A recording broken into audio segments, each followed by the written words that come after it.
Buondì cari amici della Maratona Veneta, la parola di Anco, la parola medico. Stasera il medico è il dottor che si occupa della nostra salute.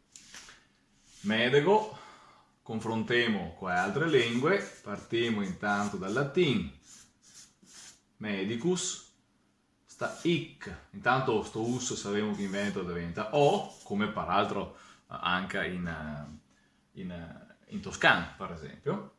La ic atona in Veneto la diventa egg in tutte le parti del Veneto, e quando la parola, scusami, la vocale col tono, la tersut ma sillaba, altri io mettiamo anche l'accento obbligatorio, che quasi è verto, perché se medego e no medego. Perfetto. Dunque, il medego, sostantivo, ma anche il verbo medegar, che sarebbe l'italiano medicare, no? Dunque, vieni qua che te medego il taglio che te è qua sul braccio. Va bene? Quella sia, cosa che fa il medico? Il medico delle volte il te cura, delle volte il te dà, te cura io, te fa qualcosa io, o te dà la medesina. Medesina.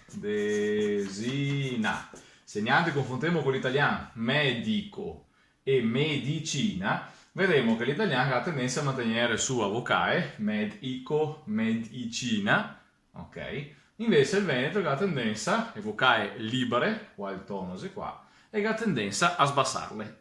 Le i libere in veneto, le atone, le tende a sbassarsi in e. E di conseguenza il medego, come medegazione, te dà una medesina.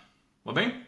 E ora qua vediamo anche come si comporta la lingua veneta, in particolare ricordiamo se sto ic che diventa egg in veneto, che è una costante di tutta quanta la lingua veneta. Quando che altri non siamo costumati, dopo una volta uno mi ha detto ma ti te parli strano, te sarei da Vicenza, te sarei da Padova, perché mi qua a Treviso, non so mi ricordo se è a Treviso, ma mi dico il medico. Sì, ma se ti dici il medico non è mia che la lingua veneta cambia, ti si che cambia lingua perché te che cominci a parlare in italiano, per esempio, perché la parola veneta che abbiamo su tutti i nostri dizionari e che i nostri vecchi tutti conoscono è la parola medico. Se dopo non la doparemo, è perché abbiamo cernito devo parlare un'altra lingua, ma sarebbe come dire, non so, invece di andare all'ospedale, o non so, invece di dire vago in pronto soccorso, potrei dire vago in telemergency, e ho capito, ma il pacchetto che vuoi parlare in inglese, o se vediamo sto weekend invece di dire se vediamo sto fine settimana.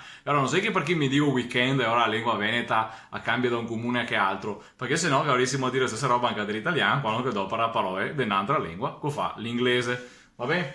E ora, quando che è dal dottor, che se vedi che dottor è termine generico improprio, che neanche dovremmo per antonomasia per il medico, ma quello che si occupa di curare la gente è il medico, e certe volte, speriamo mica sempre, ti dà una medesina.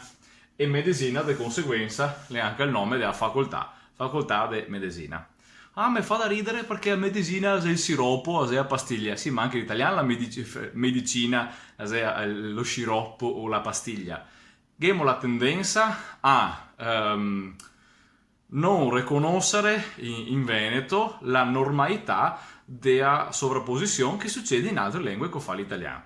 Perché questo? Perché in nostra testa, a monte di ogni ragionamento, abbiamo un pregiudizio di inadeguatezza, di insufficienza del Veneto. E ora sembra sempre che non si sia in grado di fare quello che invece l'italiano è buono di fare. E invece no, è un limite che abbiamo in testa di altri, come dire, ho una mano davanti a un occhio e dico che in realtà non che qua non che niente di qua, mi vedo solo quello che siete qua. Sì, ma non sai che non che niente, non sai che la lingua veneta non è anche di là, ti si dice che te è una fetta di formaggio sull'occhio, va bene? E ora che te vai dal medico da oggi, che sarebbe la versione che propone il Boerio per in veneziano dell'Ottocento, per oculista, il medico da oggi, è che saluto che sia. Buon, anche per quello che abbiamo fatto, e siamo arrivati a 70esima puntata della nostra maratona veneta, e domani continuiamo qua a 71 fin al 100.